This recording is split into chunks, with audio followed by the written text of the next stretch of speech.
Historia 1. La prima Rebeca. Mi mamá siempre mencionaba a los Salazar con una mezcla rara de respeto y miedo. Decía que eran gente de dinero, sí, pero que había cosas en esa familia que no se hablaban. Cosas viejas. Cosas que nadie olvidaba, aunque fingieran lo contrario. Nunca nos visitaban. Nunca llamaban. Y nosotros tampoco preguntábamos por ellos. Rebeca era hija de la hermana mayor de mi mamá. Sabía que existía, pero nunca habíamos tenido contacto. Hasta que mamá se enfermó. Fue como si Rebeca hubiera estado esperando ese momento. Primero mandó flores. Luego mensajes. Y después, la invitación.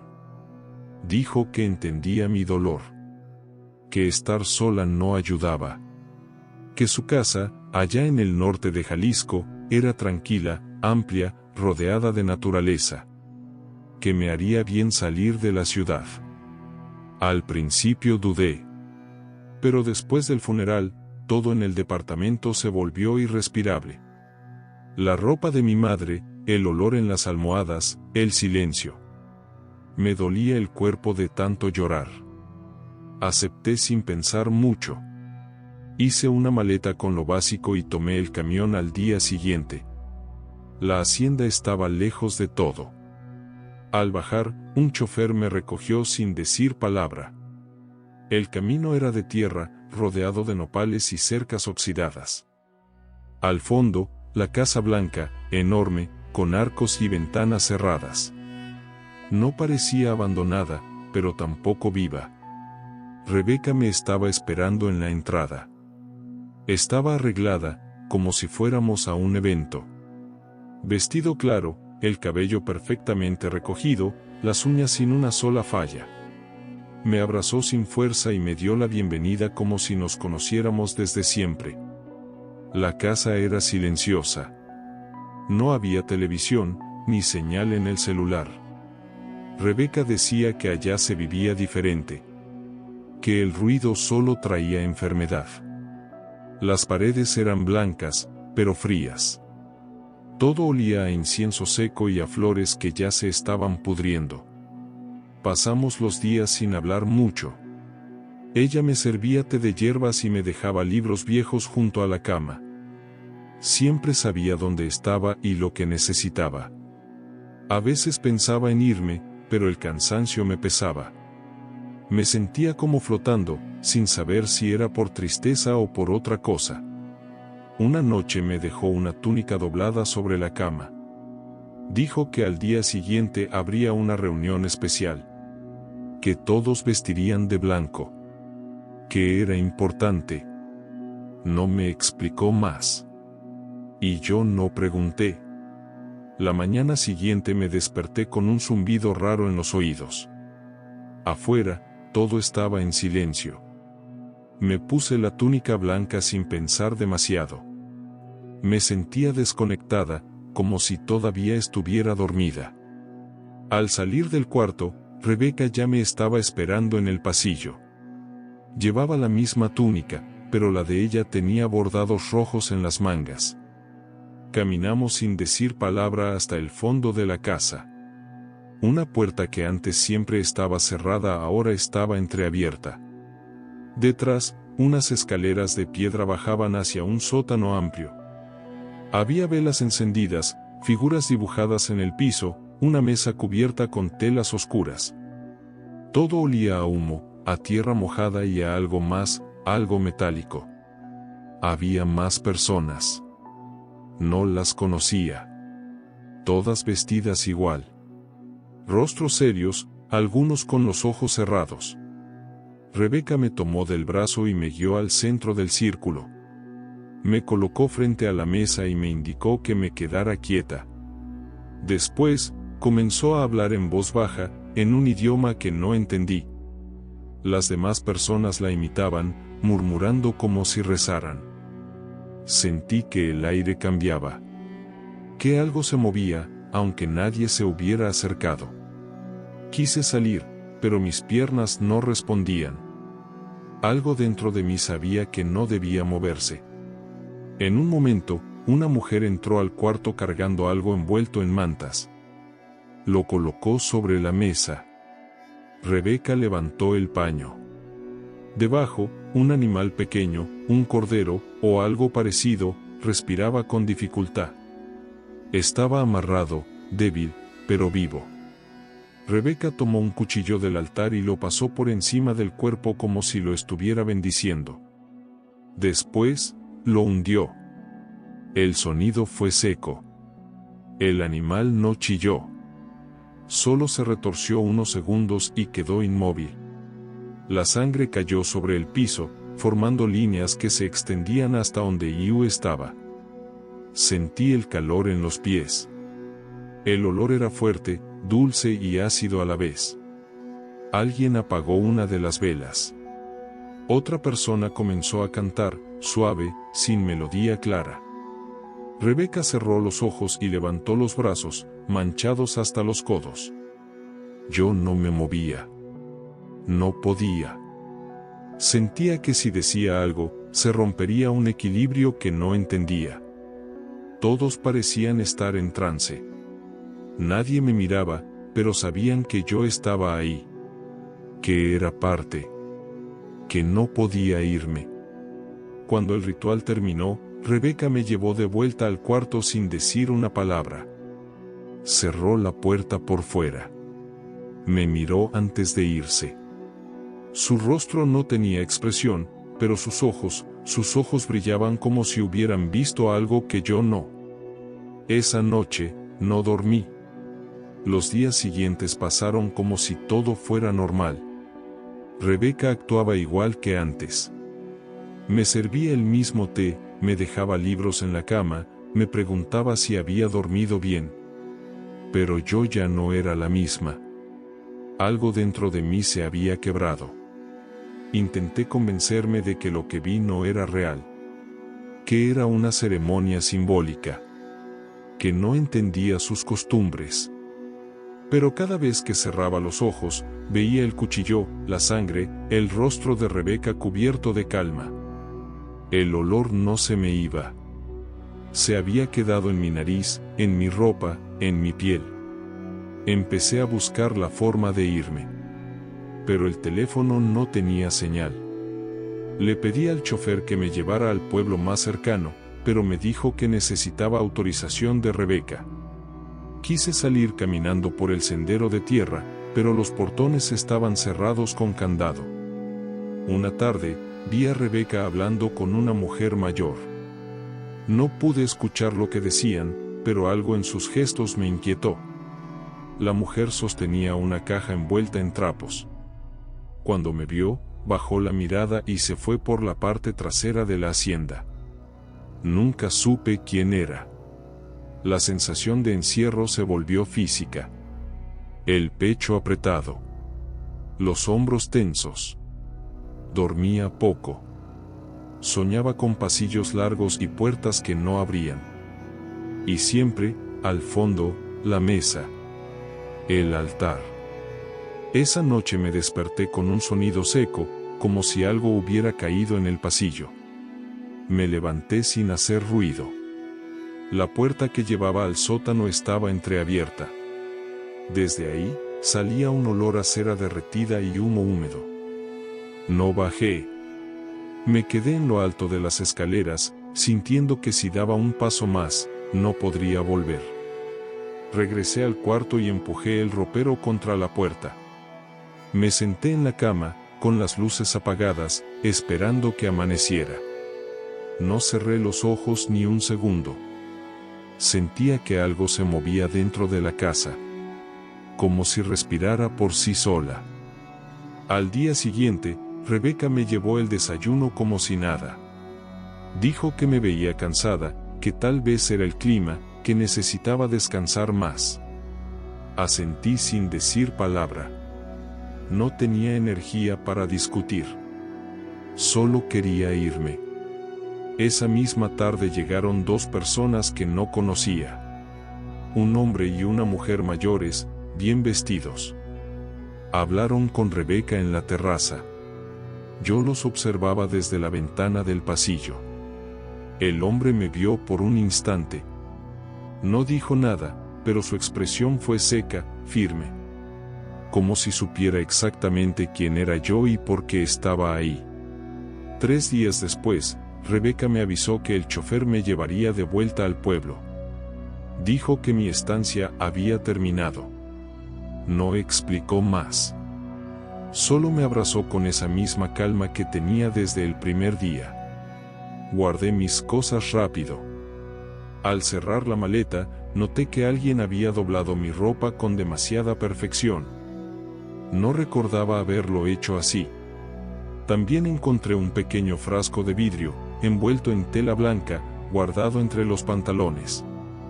No tenía etiqueta. El líquido dentro era espeso, color oscuro. No tenía olor. Quise tirarlo, pero no lo hice. No sé por qué. El camino de regreso fue silencioso. El chofer no habló en ningún momento. Solo puso música instrumental suave. Al bajar en la terminal, sentí que algo me observaba desde dentro del coche. No me atreví a voltear. Ya en casa, los días pasaron lentos. Dormía mal. Soñaba con pasillos oscuros, con círculos en el suelo, con animales sin rostro. A veces despertaba con el corazón acelerado, con las manos frías y los pies húmedos. No sabía si era sudor o algo más. Un día abrí la maleta otra vez. Buscaba unos papeles. El frasco seguía ahí. No lo había tirado. No lo había tocado. Pero estaba tibio. Como si alguien lo hubiera sostenido minutos antes. Desde entonces, hay días específicos en los que despierto a las 3:33 de la mañana. Siempre es ahora. Sin alarma. Sin ruido. Solo abro los ojos. Y en el cuarto hay un olor suave, parecido al del ritual. Cera, humo, y algo metálico. Nunca volví a ver a Rebeca. No encontré redes, ni fotos, ni dirección exacta de la hacienda. Pregunté en foros. Nadie supo decirme nada. Como si no existiera. A veces pienso que fui parte de algo que nunca debí ver. Que fui elegida por razones que no entiendo. Y otras veces, solo guardo silencio. Porque hay cosas que no deben contarse. Y familias que no te dejan ir del todo. Historia 2. La tía Magdalena. Mi mamá decía que las personas más calladas eran las que más secretos escondían. Lo repetía siempre que hablaba de su hermana mayor, Magdalena. Nunca decía su nombre completo. Solo se refería a ella como la tía, con un tono que dejaba claro que no era una mujer cualquiera. Cuando mi mamá se enfermó, me pidió una sola cosa, que si algo le pasaba, llevara a mi hermana menor, Claudia, a casa de Magdalena. Yo tenía 17 años. Claudia, 5. Mamá insistía en que sería solo por unos días, mientras mi papá se organizaba. No entendía por qué no podíamos quedarnos juntas. Pero no discutí. Después del entierro, el silencio se volvió insoportable. Papá se encerró en su cuarto, y yo pasaba las noches sin dormir, escuchando a Claudia llorar bajito desde la sala. No tenía a quien pedir ayuda. Así que empacamos algunas mudas de ropa y viajamos al pueblo donde vivía la tía, en una zona montañosa del interior de Oaxaca. El autobús nos dejó en una carretera polvosa. Caminamos casi 1 kilómetro bajo el sol hasta ver la casa, una construcción de adobe, con tejas gastadas y una cruz clavada en la entrada. Había veladoras apagadas a los lados del portón. Magdalena nos esperaba de pie. No sonreía. No parecía triste. Solo nos miró, como si supiera exactamente a qué hora llegaríamos. Los primeros días en la casa fueron raros. No había espejos. Las ventanas estaban cubiertas con cortinas gruesas, incluso durante el día. La tía nos asignó un cuarto pequeño con 2 camas angostas y un ropero de madera que olía a humedad. La cocina siempre tenía un aroma a hierbas secas y humo. Todo estaba limpio, pero viejo. Como si nadie viviera ahí de verdad. Magdalena casi no hablaba. Preparaba la comida y la dejaba servida sobre la mesa sin sentarse con nosotras. Se quedaba de pie en el marco de la puerta, observando. Claudia comía en silencio. Yo intentaba actuar como si todo fuera normal, pero el ambiente era pesado. En las noches no había luz. Solo una vela por cuarto. El aire se sentía raro, como si trajera polvo dentro. Había una puerta de madera gruesa al fondo de la casa. La tía me dijo que no debía abrirla. Que ahí guardaba cosas personales. Su tono era tranquilo, pero no dejaba espacio para dudas. Una noche escuché a Claudia hablando sola. Me acerqué a su cama. Estaba sentada, con los ojos abiertos, susurrando palabras que no entendí. Cuando le pregunté con quién hablaba, me dijo que con la señora de las trenzas. Esa frase me quedó grabada. No había nadie más en la casa. Al día siguiente, noté marcas en la tierra detrás del patio. Como si alguien hubiera arrastrado los pies descalzos formando un círculo. No vi huellas claras. Solo líneas mal hechas que terminaban donde empezaban. Claudia empezó a cambiar. Ya no quería salir al patio. Dormía con los ojos entreabiertos. A veces se reía sola, pero no era una risa de juego. Era algo más contenido, casi como si respondiera a alguien que solo ella podía ver. Intenté hablar con ella, pero se volvió evasiva. Me decía que la señora de las trenzas le enseñaba juegos nuevos.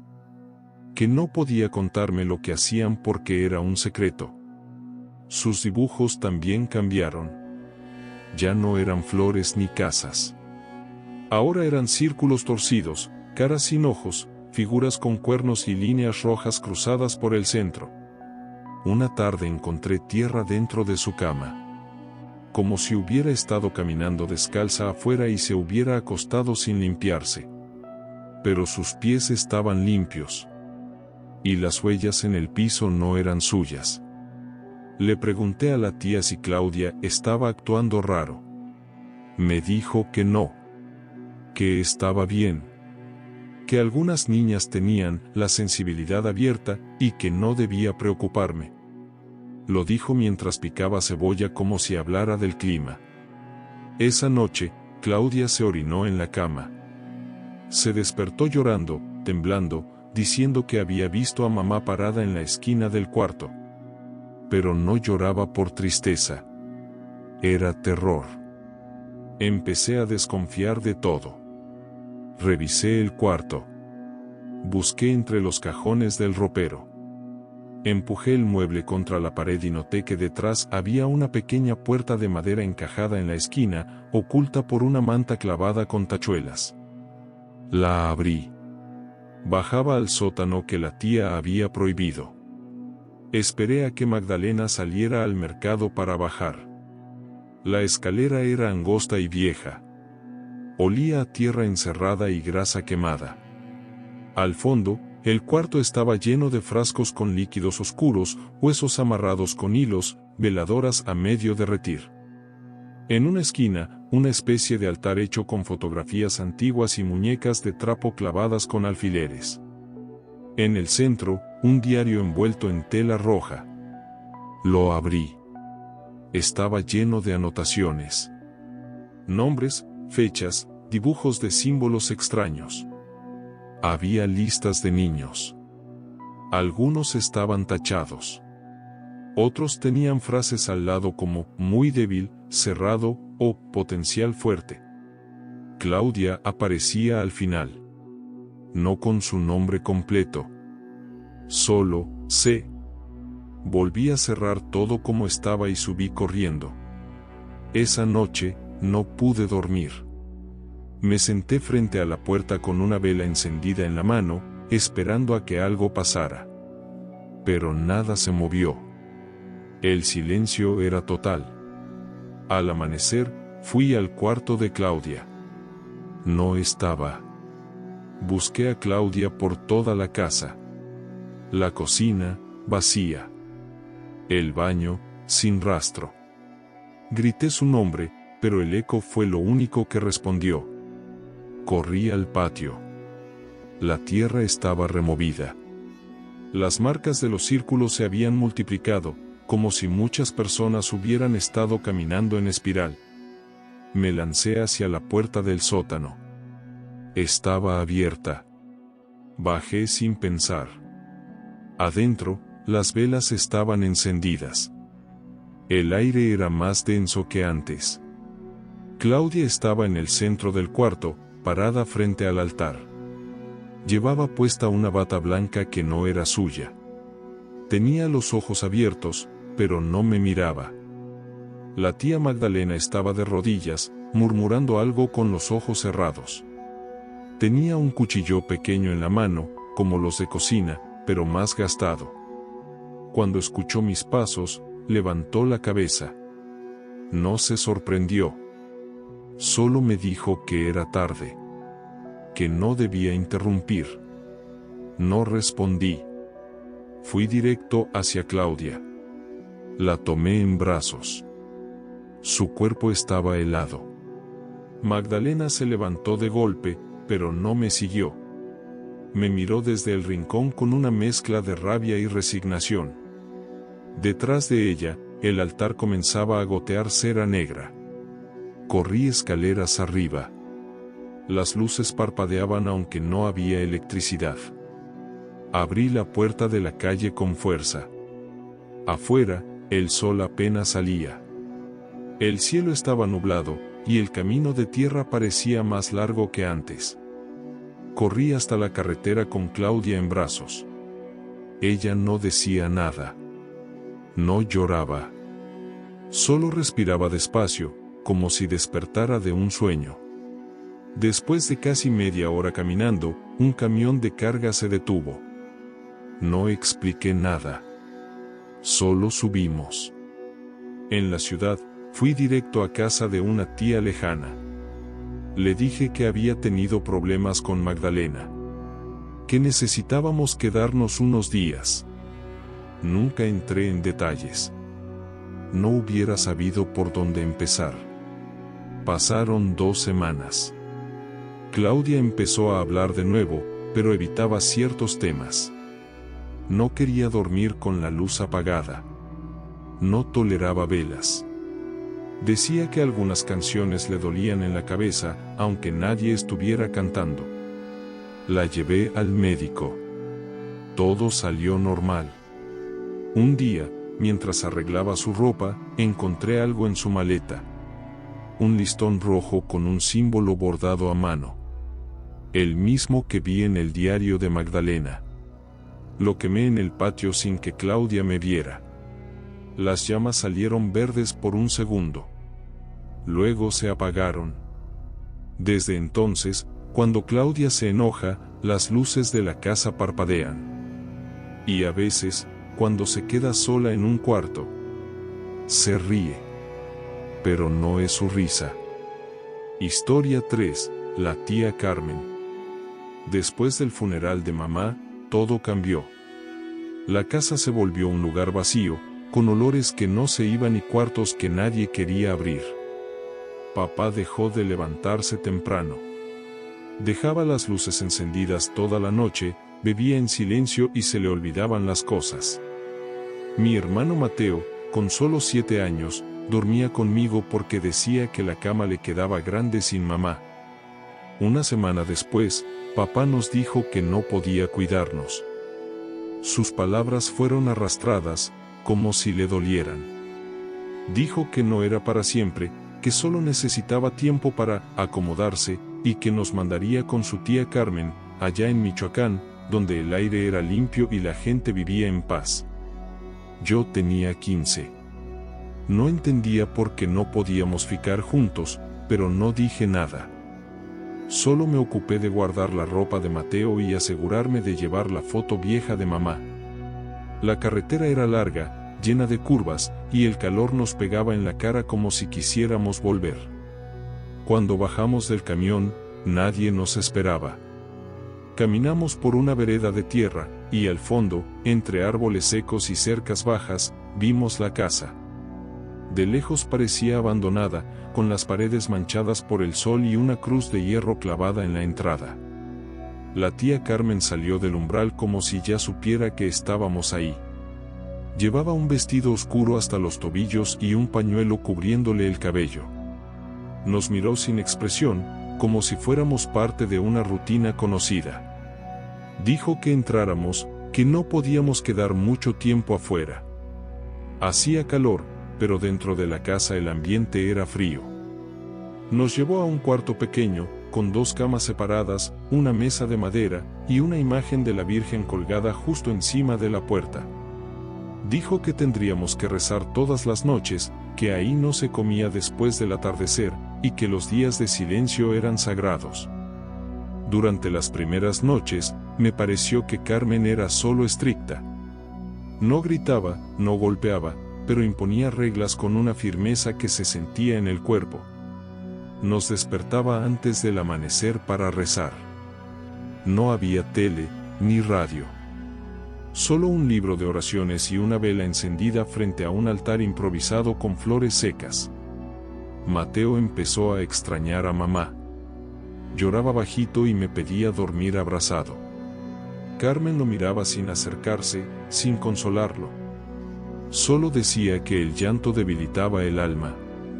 A los pocos días, noté que los vecinos evitaban pasar frente a la casa. Bajaban la mirada, caminaban por el otro lado de la calle. Y cuando pregunté si podíamos ir al parque del pueblo, Carmen respondió que allá afuera solo había contaminación espiritual. Los días pasaban lentos. El sol entraba por las ventanas como si pesara, y el aire dentro de la casa tenía un olor a cera, eucalipto y algo más que no lograba identificar. Carmen nos prohibía salir al patio después del mediodía. Decía que la luz fuerte agitaba a los espíritus. Nos hacía repetir oraciones con los ojos cerrados, en voz baja, durante largos ratos. Si nos equivocábamos, había que empezar de nuevo. Mateo empezó a cambiar. Al principio eran cosas pequeñas, se dormía en cualquier parte, no tenía hambre, se le caían los juguetes de las manos. Después vinieron los vómitos, la fiebre sin causa, las ojeras profundas. Le salieron llagas pequeñas en los labios. Carmen decía que era la limpieza del alma, que su cuerpo estaba rechazando lo impuro que le había dejado el mundo exterior. Intenté decirle que necesitábamos un médico, pero ella se negó. Dijo que era un proceso espiritual. Que debía confiar. Que mamá lo había entendido antes de morir. Una noche me desperté con un sonido raro. Como arrastrar de pies descalzos sobre madera. Me asomé al pasillo. La puerta del cuarto de Carmen estaba entreabierta. Adentro, la vela parpadeaba. Y había voces. Susurros bajos, en un idioma que no reconocí. Alguien más respiraba allí dentro. Empecé a tener miedo. No solo por Mateo, sino por todo. Por el silencio en la casa, por los muros que parecían más gruesos cada día, por las reglas que cambiaban sin aviso. Carmen decía que Mateo tenía el don dormido, y que debíamos ayudarlo a despertar. Una tarde, mientras Carmen salía al mercado, busqué en su cuarto. Debajo de su cama encontré una caja de madera cerrada con una traba de metal. Forcé la cerradura con una horquilla. Adentro había frascos pequeños con líquidos espesos, mechones de cabello atados con listones, uñas, fotografías quemadas por la mitad, y un papel con letras grandes, Mateo. Nacido para concluir el ciclo. El corazón me golpeaba fuerte. Guardé todo como estaba y salí de ahí. Esa noche, decidí que no podíamos quedarnos más. Intenté hablar con Mateo, pero estaba débil. Tenía los ojos opacos, hablaba poco. Se le caía la cabeza cuando trataba de sentarse. Yo dormía con la mochila lista y las llaves escondidas en la almohada. Cada sonido me despertaba. Y cada vez que abría los ojos, tenía la sensación de que Carmen estaba parada detrás de la puerta, escuchando. La noche que todo se rompió, no pude dormir. Me quedé sentada al borde de la cama, mirando a Mateo. Su respiración era lenta, como si algo le pesara dentro del cuerpo. El aire en el cuarto olía a tierra mojada y cera vieja, aunque no había velas encendidas. A medianoche, escuché un crujido en la madera del pasillo. Me acerqué a la puerta con cuidado. Estaba entreabierta. La vela del altar seguía encendida, pero su llama era más alta de lo normal, como si algo la agitara desde dentro. Caminé en puntas hasta el marco y me escondí detrás de la cortina. Vi a Carmen salir de su cuarto. Llevaba una túnica negra y algo envuelto entre trapos en los brazos. Murmuraba palabras sin forma, como si hablara con alguien invisible. Caminó hacia la parte trasera de la casa. La seguí a distancia. En el patio, la tierra estaba marcada con símbolos nuevos. Círculos entrecruzados, líneas con cruces, ceniza esparcida en los bordes. Carmen colocó el paquete en el centro y se arrodilló frente a él. Su voz se hizo más clara, más firme. Mencionó nombres que no reconocí. Y el de Mateo. Volví corriendo a su cuarto. Revisé los cajones. Debajo de una manta, encontré un cuaderno viejo, con tapas de cuero. Dentro, páginas llenas de símbolos, nombres y fechas. Mateo aparecía varias veces. Al final, una frase escrita con tinta roja. El sacrificio es necesario para sellar el vínculo. No lo pensé 2 veces. Fui por Mateo. Lo levanté con cuidado. Tenía fiebre, los ojos entrecerrados. Apenas podía hablar. Lo cargué hasta la puerta principal, pero estaba cerrada con candado desde dentro. Me temblaban las manos. Busqué otra salida. Fui a la cocina y tomé una pala. Regresé y forcé la ventana del cuarto. Empujé los marcos hasta que la madera cedió. Ayudé a Mateo a salir primero. Luego salté. Caímos sobre tierra dura. Él gimió, pero no dijo nada. Corrimos por el costado de la casa, hacia un sendero que había visto desde la ventana días antes. Espinas rasgaron mi ropa. Las ramas secas me cortaban los brazos. Atrás, escuché pasos. No rápidos, pero constantes. Como si alguien supiera exactamente hacia dónde íbamos. La oscuridad era espesa. Solo se oía nuestra respiración y el crujido de los arbustos. Cuando vi luces a lo lejos, comencé a gritar. Un camión se acercaba por la carretera. Me lancé al camino agitando los brazos. El conductor frenó de golpe. Bajó gritando, pero al vernos, cambió la expresión. Dijo que subiéramos. No hice preguntas. Solo abracé a Mateo y me subí. No volví la cabeza ni una sola vez. El camión nos llevó hasta la ciudad más cercana. Desde ahí, contacté al hermano menor de mi papá. Nunca había convivido mucho con él, pero aceptó recibirnos sin hacer preguntas. Nos quedamos en su casa, en un cuarto improvisado con 2 colchones en el piso. No necesitaba más. Solo quería dormir con la puerta cerrada y las luces encendidas. Mateo no habló durante semanas. Comía poco. Se sentaba junto a la ventana por horas, sin moverse. Cuando alguien le preguntaba algo, solo asentía o negaba con la cabeza. A veces, se quedaba mirando un punto fijo, como si estuviera escuchando algo que nadie más podía oír.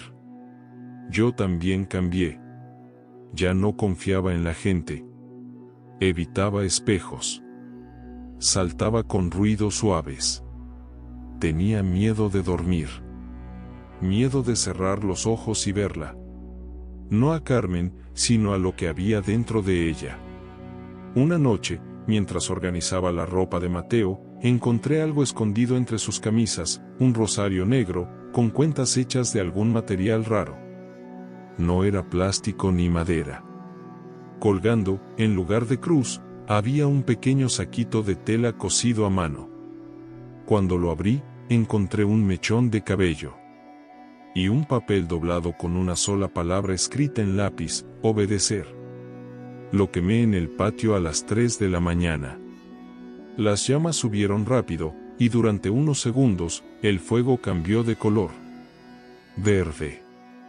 Luego azul. Después desapareció. Mateo nunca volvió a ser el mismo. Ya no tenía miedo. Pero tampoco era un niño. Lo veía moverse como si algo lo guiara desde adentro.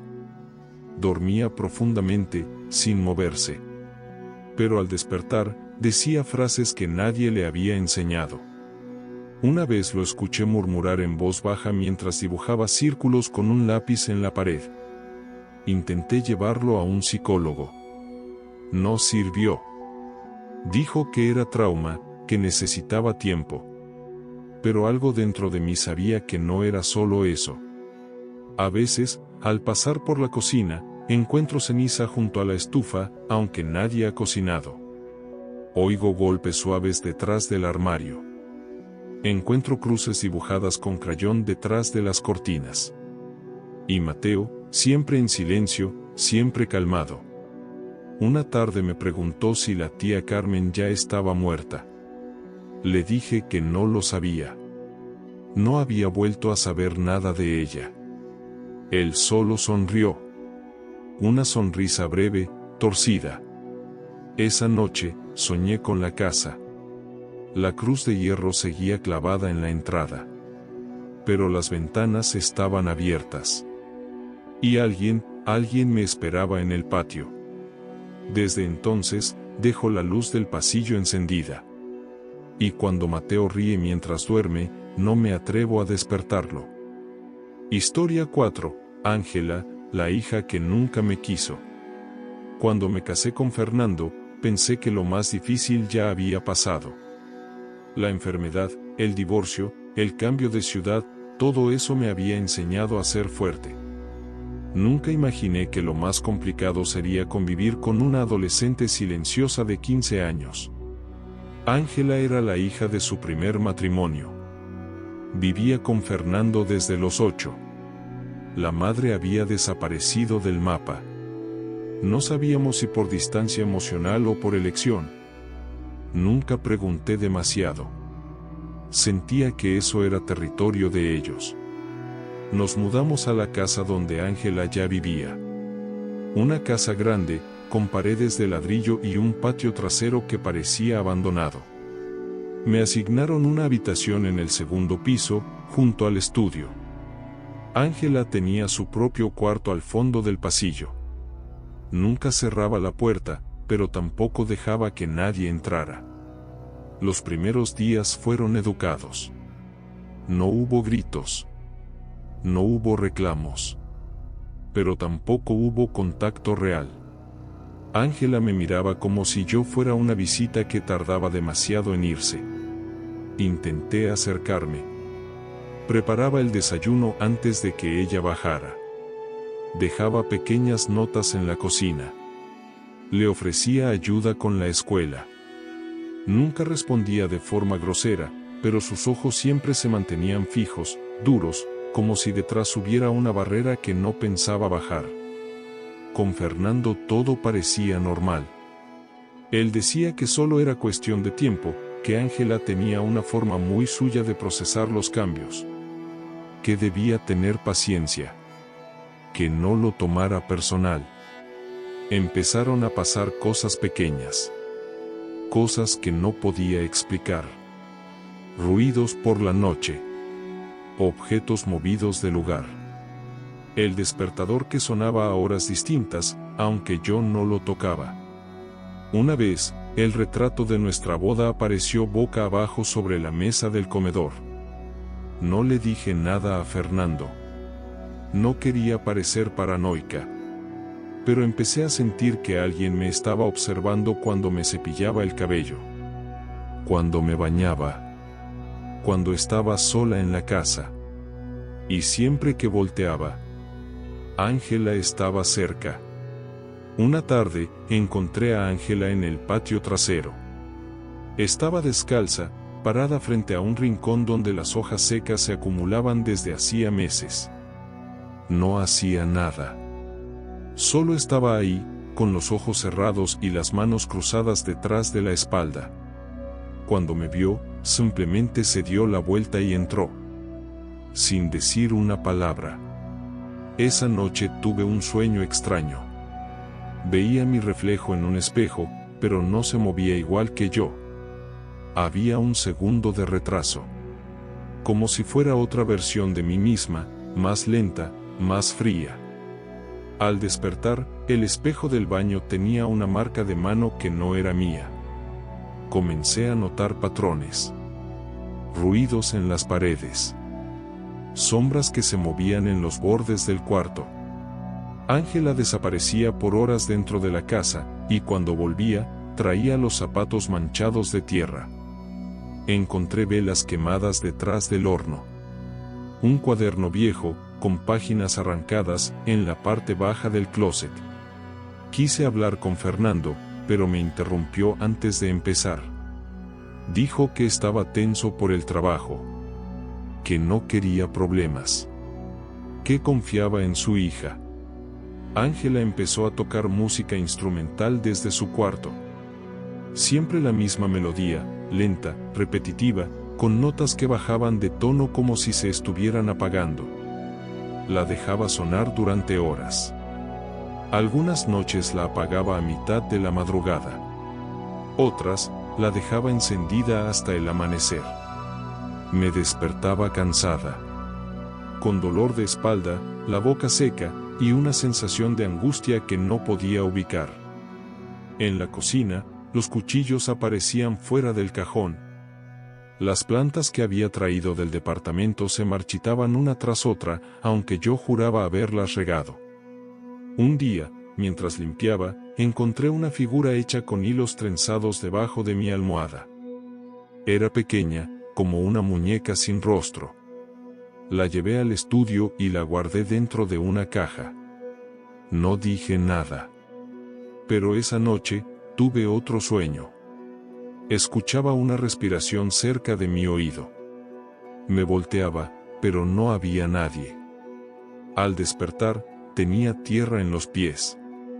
La casa empezó a oler diferente. No era algo constante, pero aparecía de forma inesperada. A veces al abrir la puerta del baño, otras al entrar al cuarto de lavado.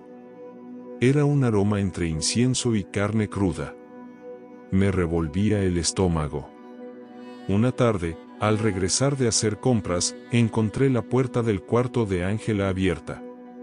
Ella no estaba. Había dejado una vela encendida sobre el escritorio, y al lado, una caja pequeña envuelta en tela negra. No la toqué.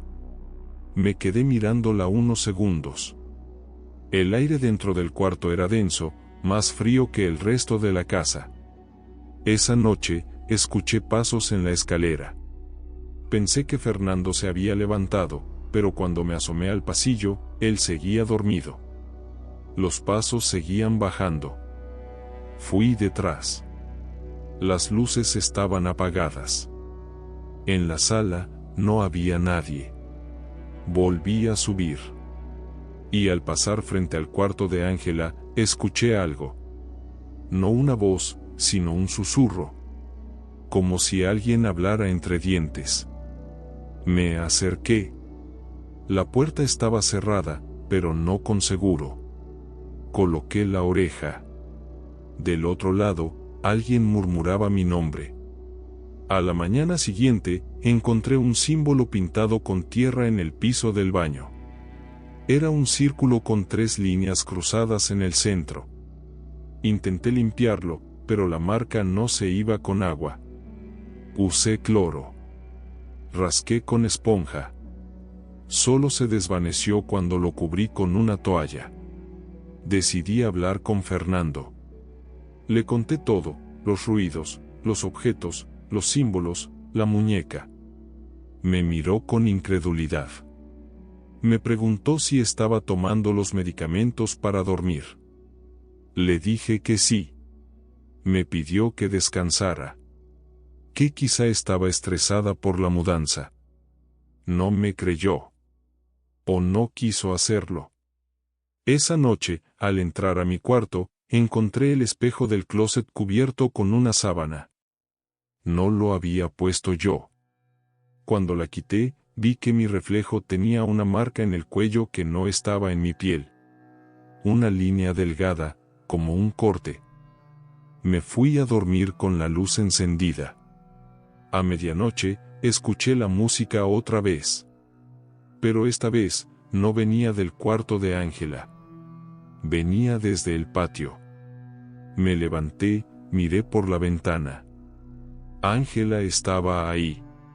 De pie. Rodeada de velas. Y algo más, una figura agachada frente a ella. No supe si era animal o persona. Pero se movía. No dormí esa noche. Me quedé sentada en la cama, con los ojos fijos en la puerta. Cada vez que intentaba cerrar los párpados, veía el patio. Las velas. La figura. Al amanecer, bajé a la cocina. Encontré restos de tierra en el piso, y en el fregadero, un vaso con agua turbia. En la mesa había una servilleta con una palabra escrita en lápiz: acepta. No estaba firmada. No tenía sentido. O tal vez sí. Fernando se fue temprano al trabajo. Le dije que me sentía mal, que no iría a ningún lado. Me abrazó rápido. No notó que tenía las manos heladas.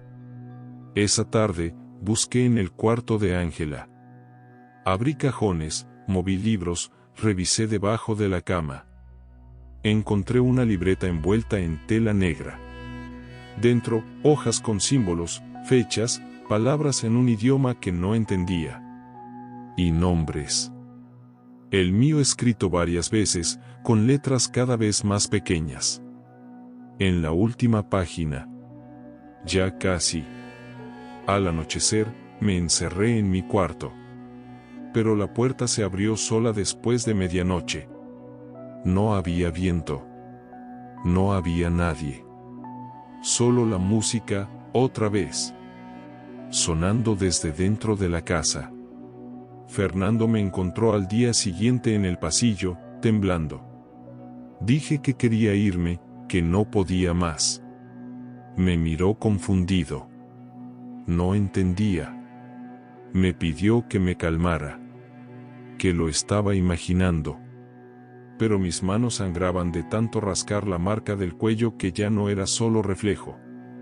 Estaba ahí. Empaqué lo poco que tenía y me fui.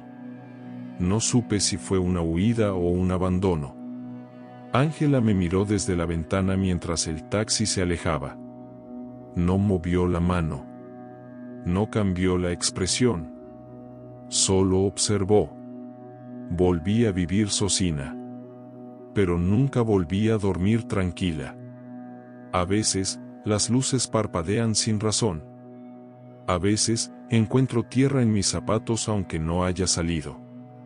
Y siempre, a la misma hora, escucho una melodía suave, repetitiva, como un eco que viene de muy lejos. Una noche, llegó un sobre por debajo de la puerta. Sin remitente. Dentro había una sola hoja. Una palabra escrita en el centro. Ya. Desde entonces, dejo una vela encendida en cada cuarto. No por fe, sino porque tengo la sensación de que alguien sigue aquí. esperando.